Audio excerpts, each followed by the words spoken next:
Bismillahirrahmanirrahim. Elhamdülillahi Rabbil alemin. Esselatu vesselamu ala Resulullah Muhammed ve ala alihi ve sahbihi ecma'in.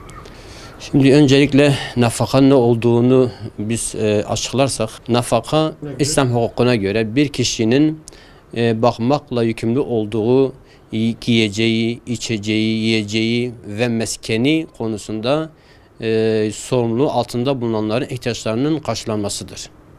Bu bir kocanın eşinin ihtiyaçlarını karşılaması olabilir.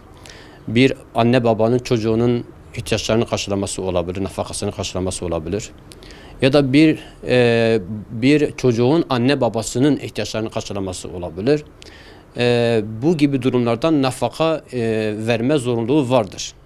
Gündemde olan bir mesele var ki sürekli nafaka caiz midir değil midir meselesiyle tabii millet bunun üzerine konuşuyor. İslam hukukunda sürekli nafaka diye bir nafaka yok, bir mevzu yok.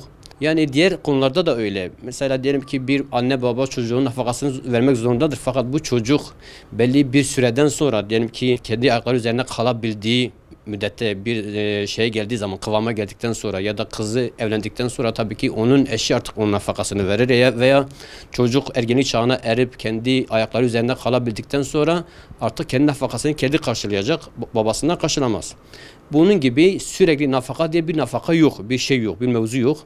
Fakat biz karı koca meselesine geldiğimiz zaman bir kocanın tabii eşiyle boşandıktan sonra boşanma tamamıyla 3 talak gerçekleştikten sonra acaba süresi ne kadardır? Devam eder mi etmez mi? Bu konuda İslam hukuku ne diyor? Bunun üzerine isterseniz biraz duralım. Şimdi İslam hukukuna göre bir kadın 3 talakla boşandıktan sonra bunun bir iddeti var, süresi var. Yani o süre nedir? 3 kurundur. Yani selasete kuru denilen 3 kur var. Yani 3 aybaşı yani ay kanı dediğimiz halde düşmesi ve temizlenmesi meselesidir. Bu düşme ve temizlenme 3 tane gerçekleşti mi bu süre bitmiştir artık.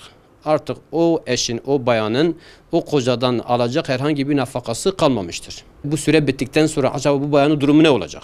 Bunu da tabii ortada bırakmamak lazım. İslam buna da bir çözüm üretmiştir. Bir söylediği vardır. Nedir peki İslam hukukuna göre bunun çözümü? Çözümü şudur.